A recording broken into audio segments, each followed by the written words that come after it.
DJ Ramesh का गाना सुनने के लिए कृपया चैनल को सब्सक्राइब करें और बेल आइकन को दबाना ना भूलें।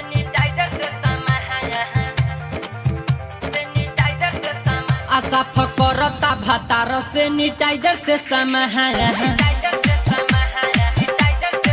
वो साफ करता भातार सैनिटाइजर से सामान साफ करता भातार सैनिटाइजर से सामान कहता कोरोना नहीं कहता कोरोना नहीं पकड़िए जहान साफ करता भातार सैनिटाइजर से सामान साफ करता भातार सैनिटाइजर से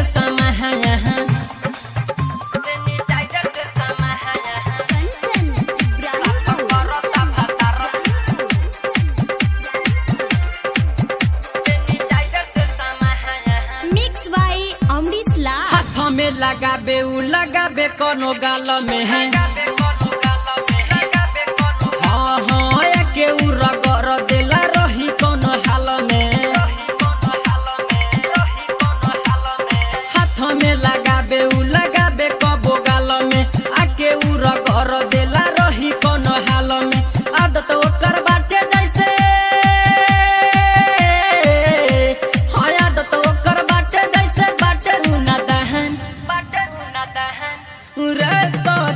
साफ करता भातार सैनिटाइजर से सामान साफ करता भातार सैनिटाइजर से सामान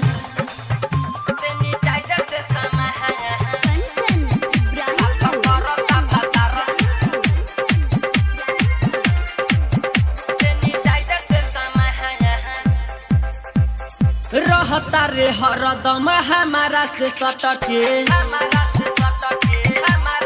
आए हाय भइल बाटे लकड़ी भातार हमर लटके रहता रे हरदम हमारा से सटके भइल बाटे लकड़ी भातार हमर लटके हरदम चबाबे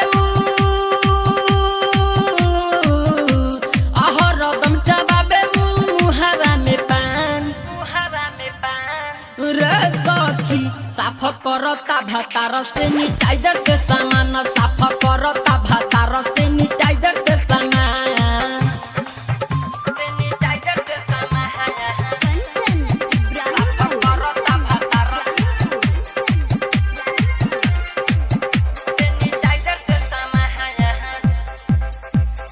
राइटर रजाउल लागे देले बाबा ताई हो